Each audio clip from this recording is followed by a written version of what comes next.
as a grim milestone is marked. 600 days ago, Hamas launched its brutal attack on Israel, killing more than 1,000 people.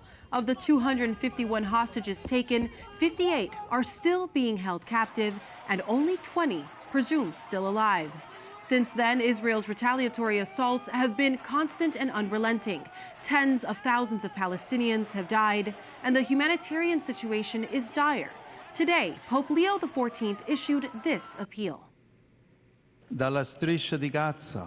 From the Gaza Strip, the cries of mothers and fathers grow ever louder as they hold the lifeless bodies of their children close.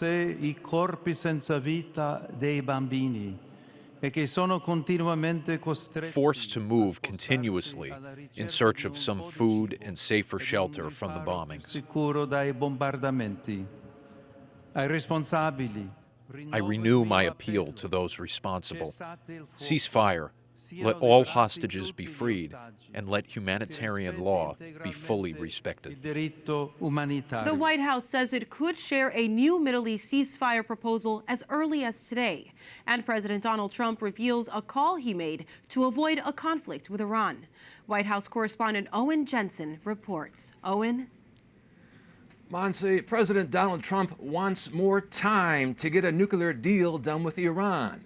And he asked Prime Minister Benjamin Netanyahu not to strike Iran in the meantime. Yeah, I told him this would be inappropriate to do right now because we're very close to a solution. I think they want to make a deal, and if we can make a deal, save a lot of lives. President Donald Trump also provided an update on the Israel-Hamas war. We're dealing with the whole situation in Gaza. We're getting food to the people of Gaza. It's been a very nasty situation, very nasty fight.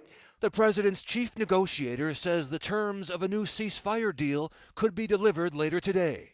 And I have some very good feelings about getting to a long-term resolution, temporary ceasefire, and a long-term resolution, a peaceful resolution of that conflict. This comes as Israel confirms an airstrike killed senior Hamas leader Mohammed Sinwar. Prime Minister Benjamin Netanyahu says since the war started 600 days ago, Israel has decimated Hamas's leadership.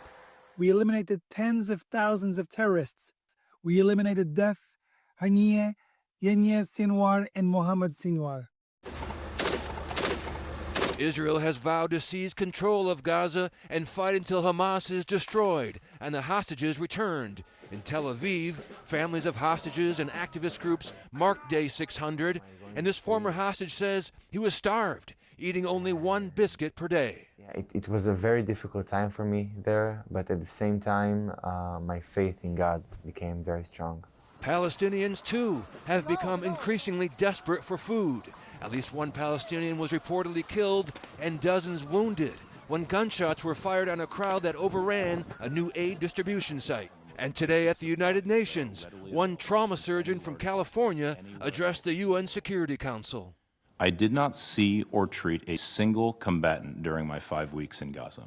My patients were 6-year-olds with shrapnels in their heart and bullets in their brains, and pregnant women whose pelvises had been obliterated.